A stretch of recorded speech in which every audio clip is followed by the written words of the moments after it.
Hi guys! Another mini vlog. So today is my birthday at magse-celebrate kami ngayon nito. Sinundo niya pala ako sa aming bahay at ang usapan kasi namin 3 PM at sa new SM Aura kami kakain, pero dahil late na wala kaming aabutan at sobrang traffic, naisipan na lang namin pumunta sa SM Mall of Asia. Dito pala kami dumaan sa may sukat guys, pansin nyo medyo madilim na kasi pagdating namin ng Bikutan sobrang traffic, as in wala talagang galawan. Dito kasi may skyway papuntang Manila and Makati. Nandito na kami sa may Resorts World, pero ayan, nakita nyo naman, siguro mga 7 o'clock na nito. Sobrang traffic, pero moving pa rin naman. Nandito na kami ngayon sa Mall of Asia, and Friday nga ngayon, siguro may event, kaya ito, may pa-fireworks dito. And guys, sobrang daming tao. Dito pala namin naisipan kasi kumain sa may Vikings, hindi kami nakapagpa-reserve.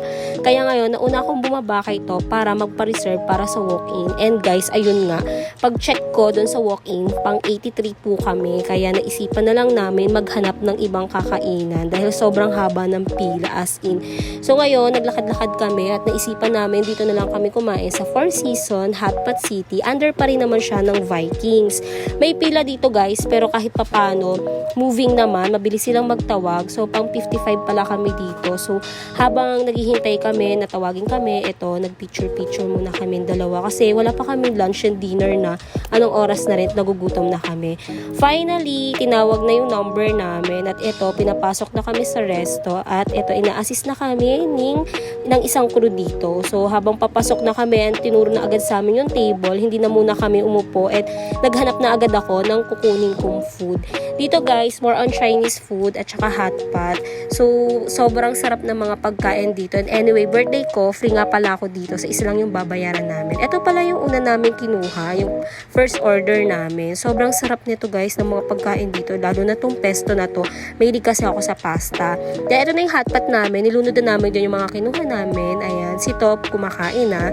Then siguro natapos kami dito mga 9:30 na. Saka lang ako nakapag-video guys kasi pagdating kumain na nga kami. Medyo nakapagligpit na rin yung iba kasi hanggang 10 lang din yung restaurant. So ayan, ito yung mga pagkain nila dito. Sobrang sasarap talaga.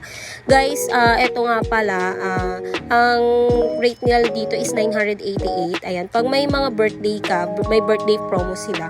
Pag ngayong araw yung birthday mo, magsama ka lang ng isang tao, so free ka. Ayan.